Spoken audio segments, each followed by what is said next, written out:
కూర జోసఫ్ అండి అతని పేరు. ఫస్ట్ నేను ఒకటి అడుగుతా, అతను యూట్యూబరా జర్నలిస్టా? ఫస్ట్ నాకు దానికి సమాధానం చెప్పండి. యూట్యూబరు, ఆయన యూట్యూబర్ కదా, మరి ఎందుకు ప్రకాష్ రాజ్ గారు అట్లా ఇట్లా అని ఏదేదో మాట్లాడేస్తా ఉన్నారు? ఆయన వచ్చి ఈ రోజున ప్రశ్నిస్తున్నారు, యువరాజును ప్రశ్నిస్తే ఇది చేస్తారా, అరెస్టులు చేస్తారా అని. ఆయన వీడియోలు అన్ని చూసారా? మరి ప్రశ్న ఛానల్లో అరగంట క్రితం ఎందుకంటే వీడియోలు డిలీట్ చేశారు? ప్రకాష్ రాజ్ గారు మాట్లాడారు. ఆయనకు నిజంగా ఆయన యాక్టింగ్ కి చాలా మంది ఆంధ్రాలో అభిమానులు ఉన్నారు. ఆయన ప్రశ్నించడమే తప్పు. అసలు లాస్ట్ టైం ఏమయ్యారండి, కత్తి మహేష్, పోసాని గారు ఏమయ్యారో చూసాం కదా. నెక్స్ట్ ప్రకాష్ రాజ్ గారు అంతే అవుతారు.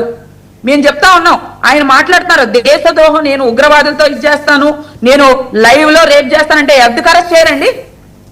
భారత రాజ్యాంగాన్ని వీళ్ళు ఏం గౌరవిస్తున్నట్టు అరెస్ట్ చేయరంటారా? నాకు ఈ దేశం అంటే ఇష్టం లేదు, దేశం గురించి మాట్లాడుతున్నప్పుడు ఆయన ప్రశ్నించమనండి, తప్పు ఉంటే ప్రశ్నించమనండి. అంతేగాని పెయిడ్ ఆర్టిస్టులు అందరూ వచ్చేసి పేమెంట్లు తీసుకొని వీళ్ళన్నీ తీసుకొని ఇష్టానుసారంగా యూట్యూబ్ లో కూర్చొని ఇంటి దగ్గర కూర్చొని వీడియోలు మాట్లాడుతూ ఉంటే చూస్తా కూటమి ప్రభుత్వం అయితే ఊరుకోదు. ఓకే పునిశీల గారు, ఇది పెయిడ్ ఆర్టిస్టులు అందరూ వస్తున్నారట, ఏదో ప్యాకేజ్ ఆర్టిస్టులు కాదా కాదా చెప్పానండి. తీసుకొని రాలేదా? సరే ఒక్క నిమిషం.